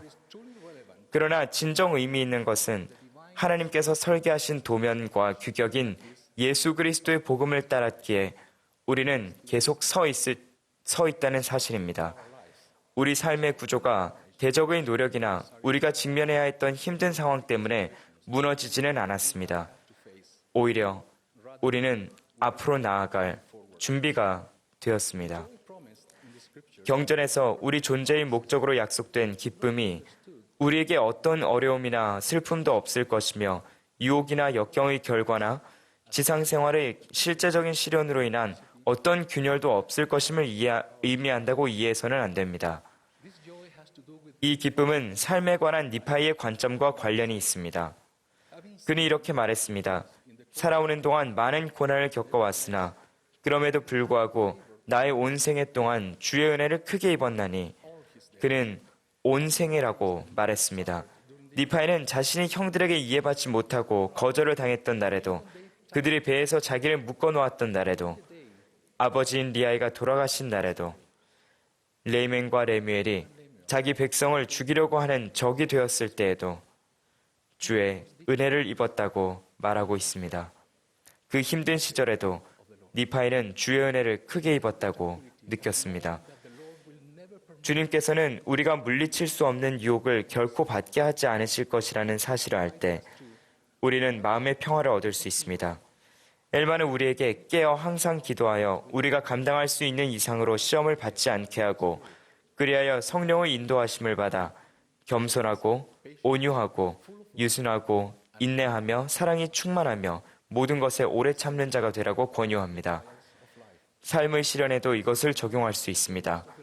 암몬은 우리에게 주님의 다음 말씀을 상기시켜 줍니다. 가서 내 고난을 인내로써 견디라. 그리하면 내가 성공을 내게 주리라.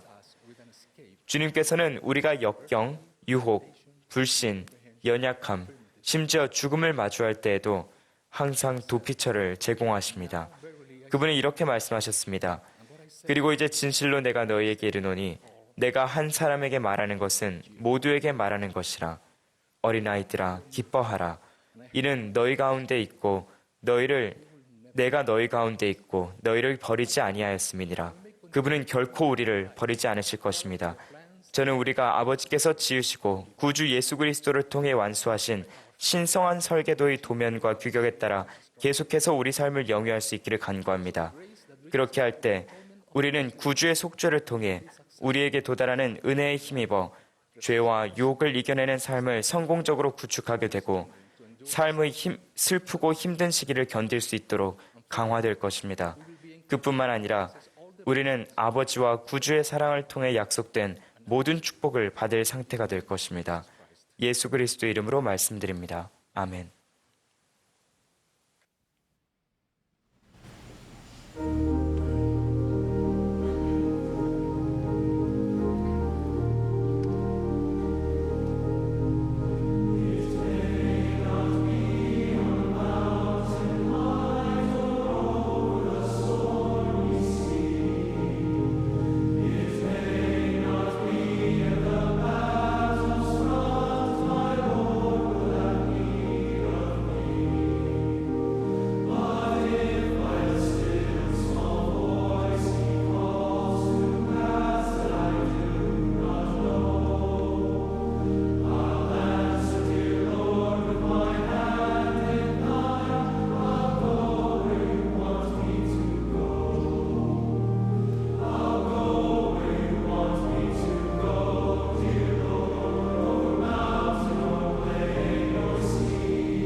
오늘 오후 말씀해 주신 모든 연사분들과 아름다운 음악을 들려주신 합창단께 감사드립니다. 토요일 오후 저녁 총회가 이곳 현지 시간으로 오늘 오후 6시부터 컨퍼런스 센터에서 방송된다는 것을 알려드립니다. 전국으로 방송되는 음악과 진리의 말씀 방송은 현지 시간으로 내일 오전 9시 30분부터 10시까지 방송됩니다. 이후 곧바로 연차대회 일요일 오전 모임이 이어지겠습니다. 이제 이 모임의 마지막 연사로 12사도 정원회의 디토드 크리스토퍼슨 장로님께서 말씀하시겠습니다. 그분의 말씀이 끝나면 합창단이 이스라엘 시온 군대를 부르며 모임을 마치겠습니다. 폐회 기도는 70인 정원회의 한스 T 보험 장로님께서 해주시겠습니다.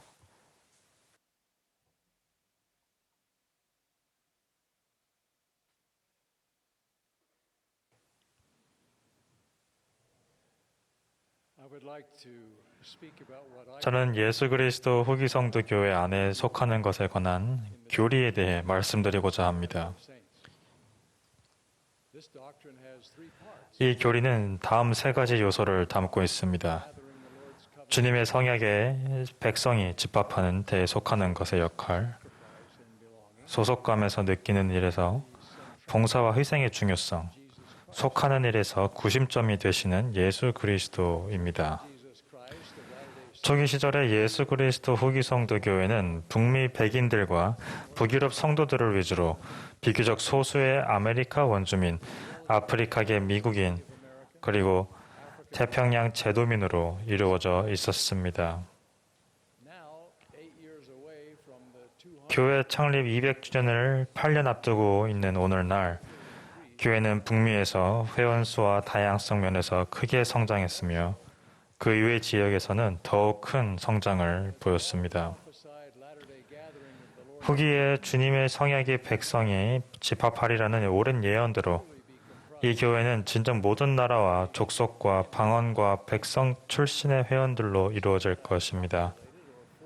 이 다양성은 계산되거나 강요된 것이 아니라 복음의 그물이 모든 나라와 백성으로부터 사람들을 모아들이는 모습을 보는 우리가 자연스레 기대할 만한 현상입니다. 우리가 모든 대륙과 우리 주위에서 동시에 시온이 세워지는 날을 볼 수 있다는 것은 얼마나 큰 축복입니까? 선지자 조셉 스미스의 말씀처럼 모든 시대에 하나님의 백성들은 즐거운 기대를 가지고 이 날을 고대해 왔으며 우리는 하나님께서 후기의 영광을 가져오도록 택하신 은총을 입은 백성입니다. 이러한 특권을 받은 우리는 후기의 그리스도 교회 안에 어떠한 인종차별이나 종족에 대한 편견 또는 다른 분열도 허용해서는 안 됩니다. 주님께서는 우리에게 하나가 되라. 만일 너희가 하나가 되지 아니하면 너희는 나의 것이 아니라 라고 명하십니다. 우리는 교회와 가정 그리고 무엇보다도 우리 마음에서 편견과 차별을 뿌리 뽑기 위해 부지런히 노력해야 합니다. 교회의 인구가 그 어느 때보다 더욱 다양해짐에 따라 우리도 그 어느 때보다 더욱 마음에서 우러나오는 따뜻함으로 다른 이들을 맞이해야 하겠습니다. 우리는 서로가 필요합니다. 바울은 고린도인들에게 보내는 첫 번째 서한에서 교회에서 침례를 받은 모든 이들은 그리스도의 몸 안에서 하나가 된다며 이같이 선언했습니다. 몸은 하나인데 많은 지체가 있고 몸의 지체가 많으나 한 몸인 것도 같이 그리스도도 그러하니라. 우리가 유대인이나 헬라인이나 종이나 자유자나 다 한 성령으로 침례를 받아 한 몸이 되었고 또 다 한 성령을 마시게 하셨느니라. 몸 가운데서 분쟁이 없고 오직 여러 지체가 서로 같이 돌보게 하셨느니라. 만일 한 지체가 고통을 받으면 모든 지체가 함께 고통을 받고 한 지체가 영광을 얻으면 모든 지체가 함께 즐거워하느니라. 소속감은 우리의 신체적, 정신적, 영적인 복리에 있어 중요한 부분입니다. 그러나 누구든 소외감이 들 때가 있습니다. 낙담이 밀려올 때면 우리가 주님의 높은 기준이나 다른 사람들의 기대에 절대 부응하지 못할 것이라는 느낌이 들 수도 있을 것입니다. 우리가 주님의 것과는 거리가 먼 기대치를 다른 사람들 또는 자기 자신에게까지 무심코 강요하는 경우도 있을 것입니다. 우리가 은연중에 한 영혼의 가치는 특정한 성취나 부름에 바탕을 두고 있다고 표현할 수도 있지만 주님께서는 그러한 것들을 잣대로 우리 가치를 판단하지 않으십니다. 여호와께서는 중심을 보십니다. 그분은 우리의 소망과 바람 그리고 우리가 되고 있는 존재에 대해 마음을 쓰십니다. 조지 킹 자매는 지난날 자신의 경험을 이렇게 적었습니다. 남편 캐머런과 나는 난임 문제로 어려움을 겪기 전까지만 해도 교회에서 소외감을 느껴본 적이 한 번도 없었다. 보통은 교회에서 아이들과 가족들을 보는 일이 기쁨이었는데 이제는 그런 일이 슬픔과 고통을 안겨주기 시작했다. 품에 안을 아기도 없고 손에 들 기저귀 가방도 없이 나는 공허함을 느꼈다. 가장 힘든 일요일은 새로운 와드에 처음으로 참석하는 날이었다. 우리에게 아이가 없으니 사람들은 우리가 신혼부부인지 언제 자녀를 가질 계획인지를 물어왔다. 상처를 줄 의도로 하는 질문이 아니라는 걸 알고 있었으므로 나는 그런 말에 영향을 받지 않으면서 요령껏 대답하는 법을 터득해왔다. 그러나 이번 일요일에는 그런 질문을 대답하는 것이 특히 힘들었다. 임신을 한 줄 알고 희망을 품었다가 그게 아니었음을 막 알게 된 참이었다. 나는 우울한 마음으로 성찬식 모임에 들어갔고 자기소개를 요구하는 판에 박힌 질문에 답하기가 힘들었다. 정말 상처가 된 것은 주일학교 시간이었다.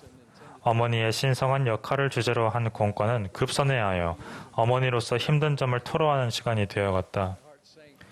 어떤 대가를 치르고서라도 받고 싶은 그 축복에 대해 자매들이 불평하는 소리를 들으면서 나는 마음이 무너져 내렸다. 눈물이 소리 없이 불을 타고 흘러내렸다. 나는 황급히 교회를 나왔다. 처음에는 교회로 돌아가고 싶지 않았다. 다시는 그런 소외감을 느끼고 싶지 않았다. 그러나 그날 밤에 남편과 이야기를 나누고 나서 우리는 앞으로도 우리가 교회에 참석하려는 것을 깨달았다.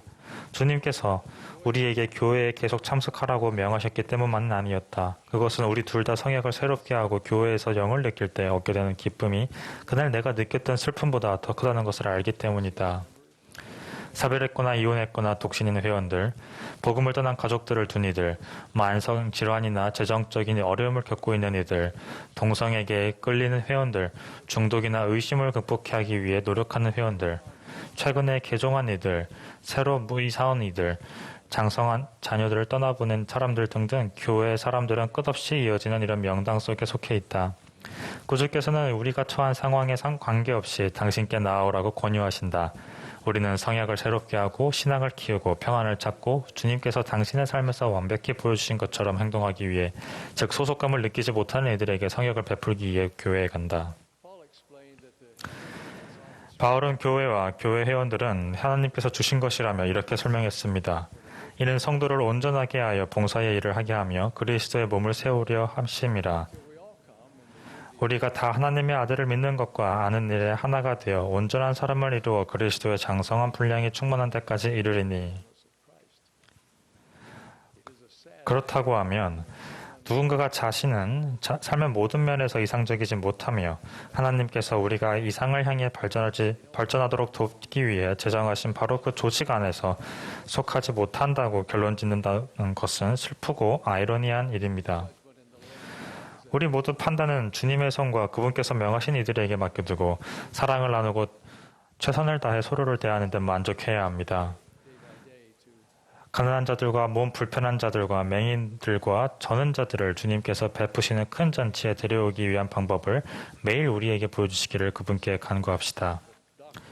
주님의 왕국에 속하는 것에 관한 두 번째 교리에서 두 번째 요소는 우리 자신의 기여와 연관됩니다. 이렇게 생각하는 경우가 드물긴 해도 우리가 느끼는 소속감은 대개 우리가 다른 사람들과 주님을 위해 행하는 봉사와 희생에서 옵니다.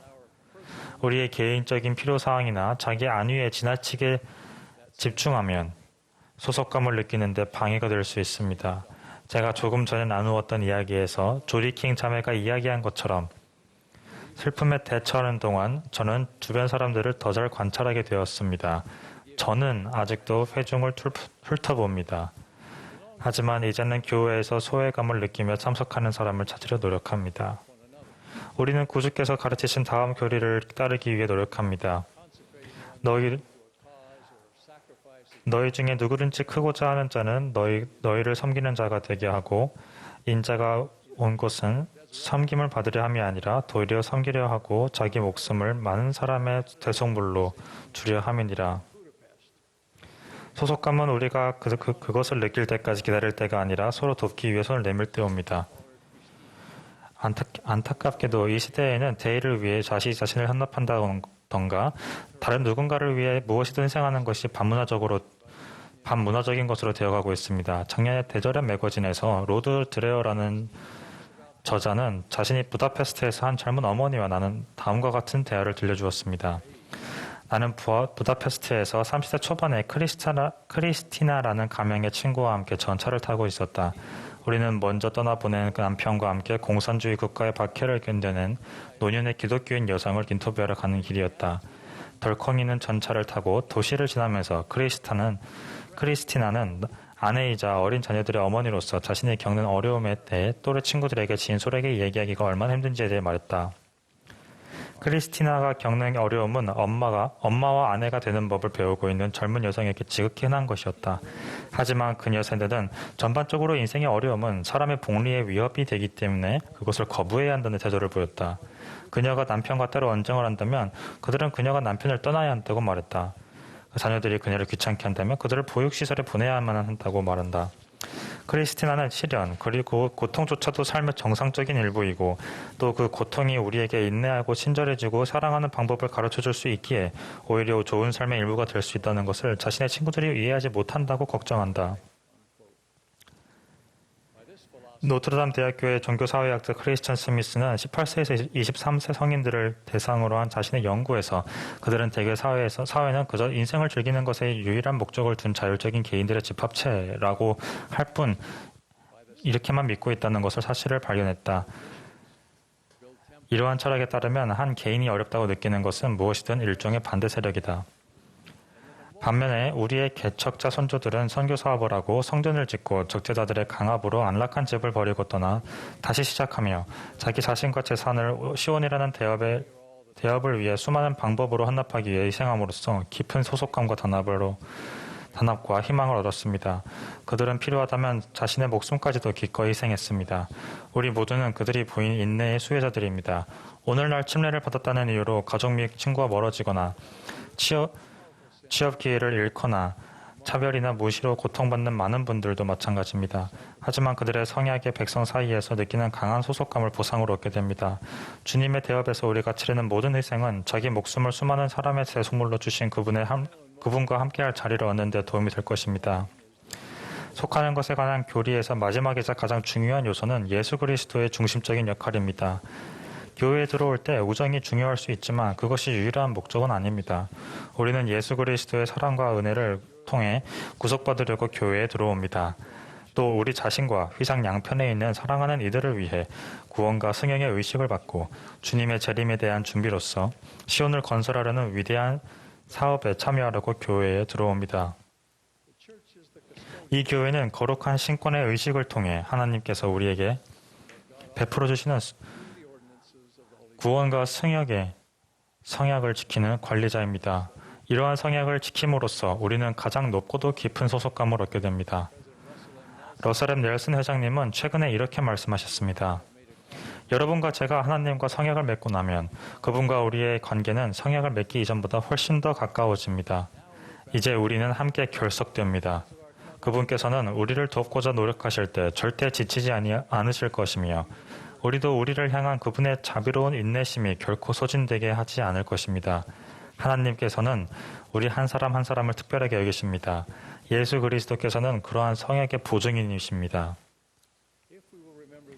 우리가 이 말씀을 기억한다면 주님께서 우리에 대해 지니신 커다란 기대는 우리에게 낙담이 아니라 영감을 가져올 것입니다. 우리는 개인적으로나 모두 함께 그리스도의 장성한 분량이 충만한 데까지 이르는 것을 추구할 때 기쁨을 느낄 수 있습니다. 인생 곳곳에는 실망과 장애물이 있기 마련이지만 인생은 대장정입니다. 환란을 겪든 약속된 축복이 지체되든 그리스도가 세상을 이기었으며 그분과 함께하기에 담대할 수 있다는 것을 알고 있는 우리는 위로 향하는 길을 추구하는 가운데 서로를 돕고 격려합니다. 우리는 그분의 더 큰 사랑과 자비로 축복받습니다. 아버지와 아들과 성령과 더불어 하나가 되는 것은 하나가 되는 것이 속하는 일에 극치라는 데 의심할 여지가 없습니다. 그러므로 속하는 것에 대한 교리는 우리 각자가 다음 사항을 확언하는 것으로 귀결됩니다. 예수 그리스도께서는 나를 위해 돌아가셨다. 그분께서 내가 당신의 피를 밟을 자격이 있다고 여기셨다. 그분은 나를 사랑하시고 내 삶을 변화시킬 수 있다. 그분의 은혜는 나를 변화시킬 것이다. 내가 회개한다면 그분의 은혜는 나를 변화시킬 것이다. 나는 복음 성약 안에서 그분과 하나이다. 나는 그분의 교회와 왕국에 속해 있다. 나는 하나님 아버지와 모든 자녀들에게 구속을 가져오려는 그분의 대업에 속해 있다. 저는 여러분에 속해 있다는 것을 예수 그리스도 이름으로 간증드립니다. 아멘.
사랑하는 하나님 아버지, 이 훌륭한 모임을 마치면서 우리는 당신께 나와 당신께 감사드립니다.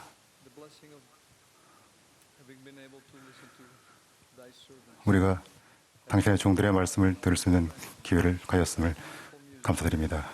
또 아름다운 음악을 듣고 또한 이 훌륭한 메시지를 통해서 예수 그리스도가 우리의 구주이심을 확인할 수 있게 해주셔서 감사드립니다. 하나님 아버지, 저희 모든 이들을 도와주셔서 우리가 누구인지를 이해하고 또 우리가 어떻게 하면 이스라엘을 모으는데 일조할 수 있을지 알 수 있도록 인도하여 주시옵소서. 또 제1여장단과 12사도장원에 이들을 강화시켜 주시옵시고 도와주시옵소서. 우리의 마음과 영혼을 이번 또 남아있는 모임들을 잘 참석할 수 있도록 준비시켜 주시옵소서.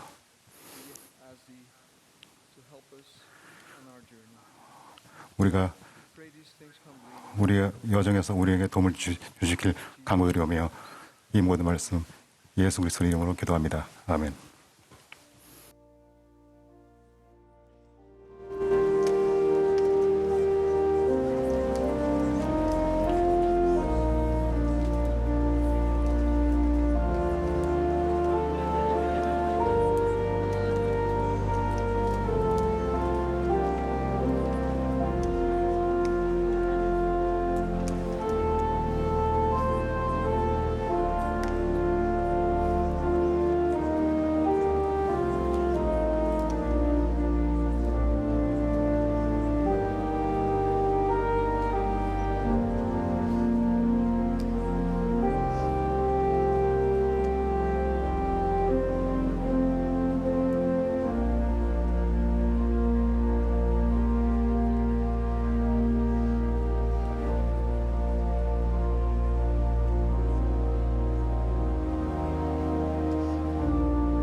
This has been a broadcast of the Saturday afternoon session of the 192nd Semi-Annual General Conference of the Church of Jesus Christ of Latter-day Saints. Speakers 후자 were 중에서 선정되었으며 본 모임의 음악은 선교사 합창단이 제공했습니다. 이 방송은 공공 서비스의 일환으로 보니빌 디스트리뷰션이 제공했습니다. 서면 동의 없이는 이 프로그램을 복제, 녹화, 인쇄하거나 다른 방법으로 사용할 수 없습니다.